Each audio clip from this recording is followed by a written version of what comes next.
오늘은 우크라이나 전쟁이 우리에게 주는 교훈이라는 주제로 이야기를 해보겠습니다. 우리는 나라를 빼앗겼던 치욕의 역사를 기억하고 있습니다. 선진국이며 복지국가를 지향해야 하겠지만 우리의 자식들이 폐허 속에서 살기를 바라지 않는다면 우리는 아직도 전쟁 중이라는 사실을 잊지 말고 강한 국가를 먼저 지향해야 단일민족 국가로서 그 존립이 보장될 수 있다는 점을 우리 스스로가 반드시 인식해야 합니다. 미국뿐만 아니라 그 어느 누구에게도 의존하지 않아도 될 수 있는 완전한 자주국방력 완비만이 우리를 지킬 수 있습니다. 우리는 아직 강자가 아닙니다. 자, 여러분, 이번 판을 좀 보시죠. 우리가 14년 전에 조지아도 현재 우크라이나와 마찬가지로 나토 가입을 시도하면서 러시아에 대항한 적이 있습니다. 결과는 딱 5일 만에 항복했죠, 러시아에.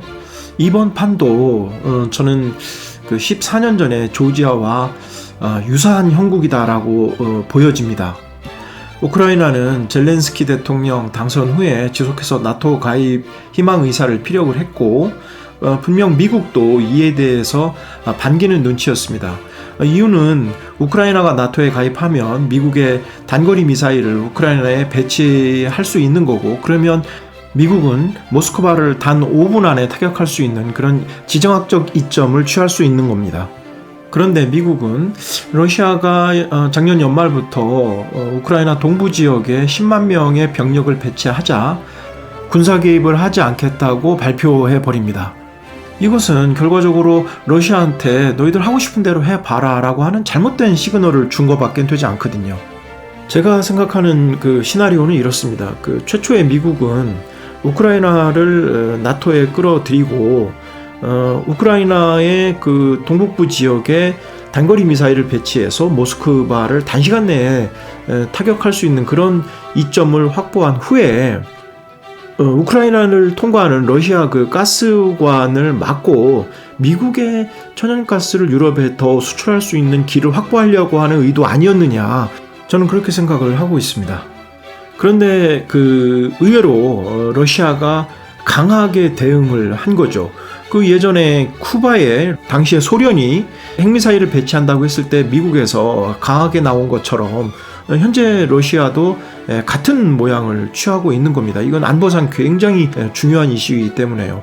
미국 입장에서는 이러다가는 자칫 3차 세계대전으로 이어질 수도 있기 때문에 슬쩍 한 발을 빼고, 그때 마침 프랑스, 독일이 중재안을 내자 미국은 기다렸다는 듯이 프랑스의 중재안, 즉 그 러시아와 미국을 다 달래는 중재안을 말씀드리는 겁니다.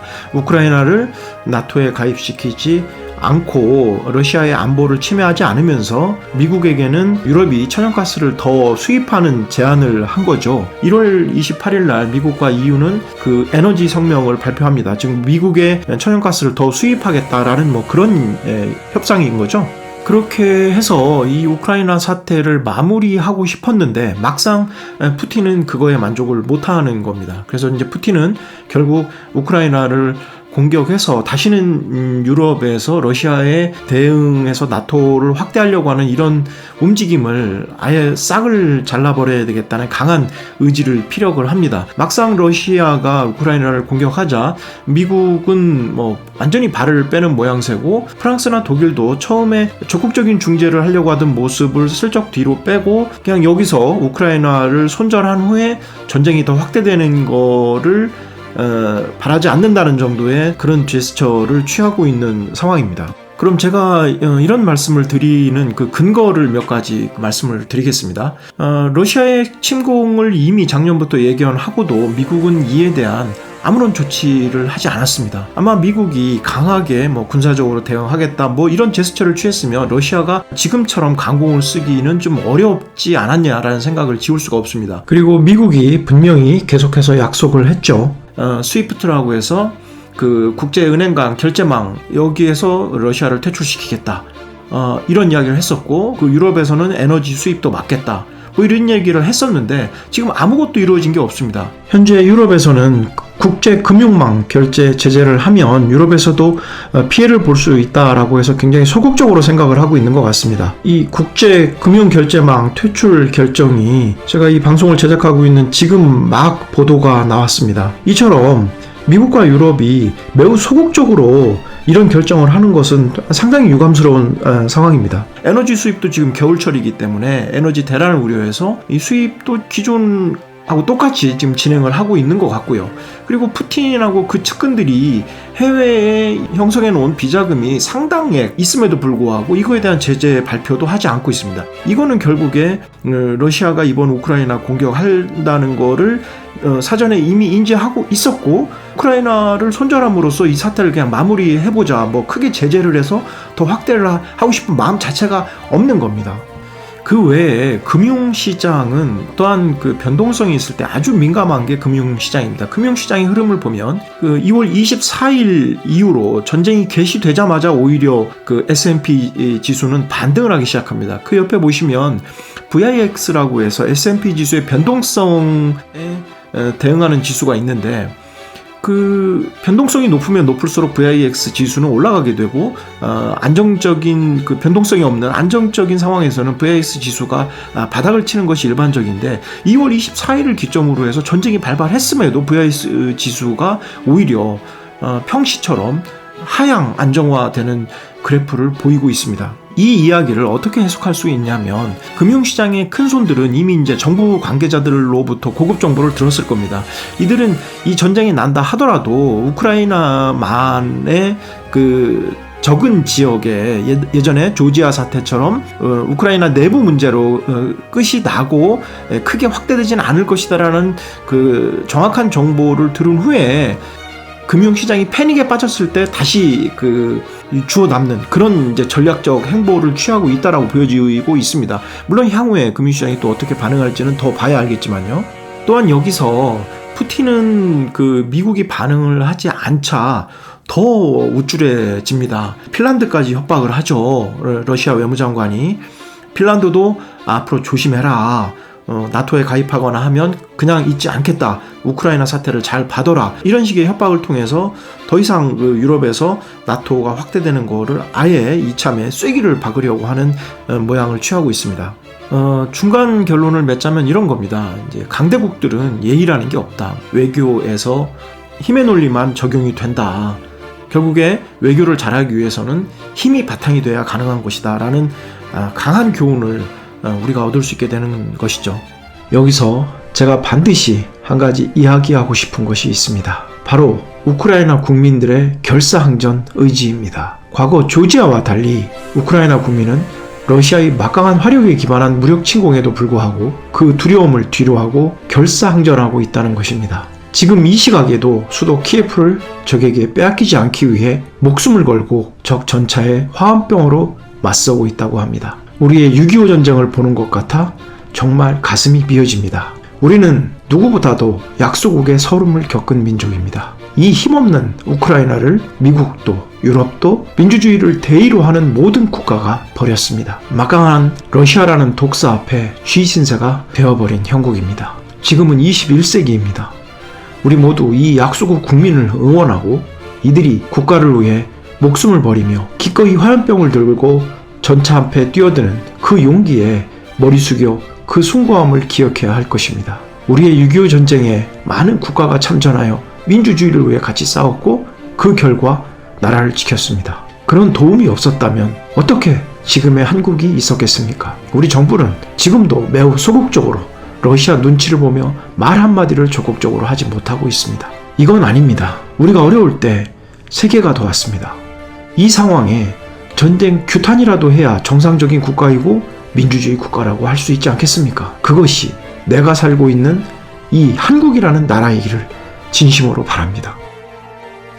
그러면 우리가 그 우크라이나 사태를 보면서 향후에 우리나라는 어떤 전략적 행보를 취해야 되냐에 대해서 한번 간략히 이야기를 해보겠습니다. 현재 우리나라는 문재인 정권 들어서서 미국과 중국 사이에서 줄타기 외교를 하고 있는 부분을 여러분들 잘 알고 계실 겁니다. 하지만 이런 전략은 우리나라가 힘이 있을 때 유지될 수 있는 전략입니다. 만약에 우리나라가 어떤 일을 계기로 해서 약간의 틈을 보인다면 중국이 어떤 행보를 보일까요? 미국의 패권을 보고 배우며 힘의 논리를 철저히 습득한 현재의 중국입니다. 대만 통합을 금년간에 하겠다고 공공연히 이야기를 하고 있고, 시진핑은 한반도가 과거에 중국의 일부였다고 뻔뻔히 이야기를 하고 있는 것을 우리가 보고 있습니다. 만약에 우리의 힘이 없다라고 한다면 대만 통일 후에 중국은 그 다음에 북한과 우리나라를 흡수합병하려고 하는 그런 힘의 논리를 실행에 옮길 수 있는 그런 사람입니다. 여러분, 우리는 절대 미국만을 믿고 세계 전략을 짜면 안 됩니다.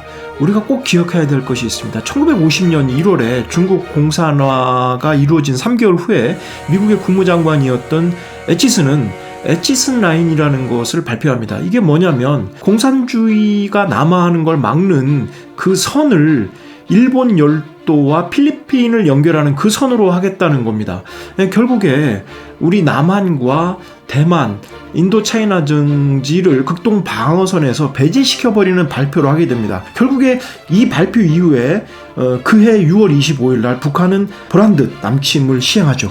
제가 이야기하고 싶은 점은 우리 국민은 우리의 이익을 위해서 매우 현명하게 행동을 해야 된다는 겁니다. 그 정권의 입맛에 따라 친미, 반미를 논할 일이 아니고 우리의 생존권을 생각하면서 전략적 행보를 취해야 된다는 말씀을 꼭 드리고 싶습니다. 우리의 주변 상황을 한번 둘러보시죠.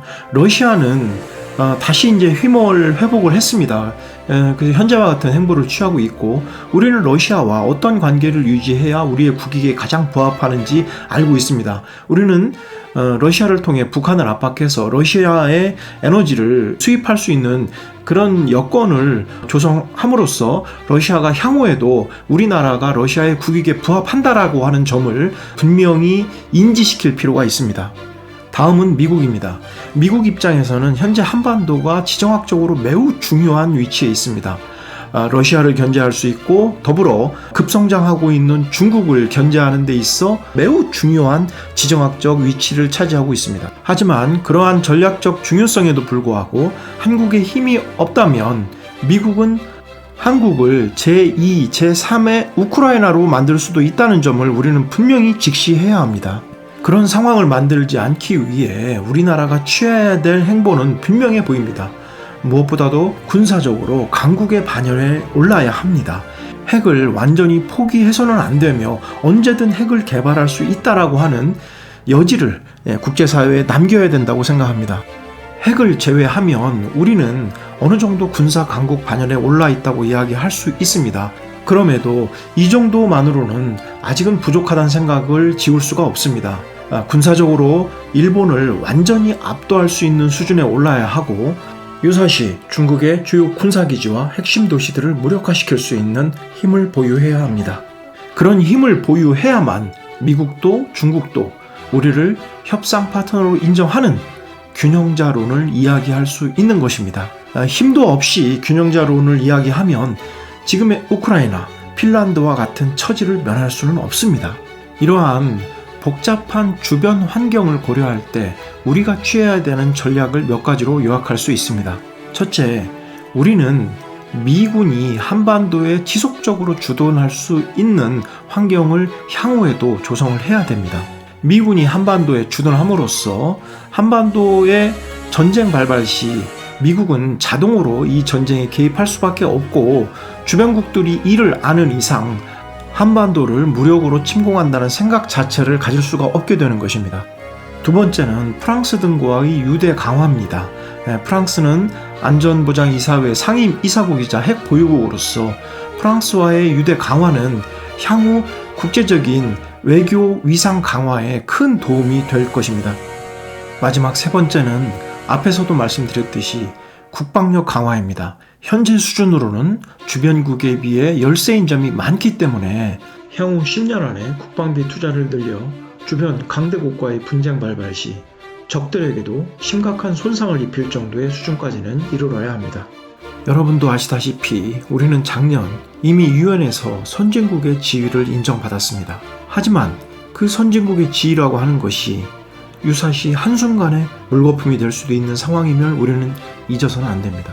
지난 영상에서도 말씀드렸듯이 평화를 원하거든 전쟁을 준비하라는 격언을 우리는 꼭 가슴에 새겨야 됩니다. 지금 저뿐만 아니고 많은 분들이 어렵지만 우리는 복지 예산보다도 국방 예산을 늘려 향후에 발생할 수 있는 지금 그리고 예상되는 이 동북아 정세의 급격한 변화에 대응하는 것이 현재의 복지보다도 우리 자녀 세대의 평화와 안정에 더 도움이 될 것이라는 것을 우리는 잊어서는 안 됩니다. 오늘 영상 여기서 마치겠습니다. 시청해 주셔서 감사합니다. 토니였습니다.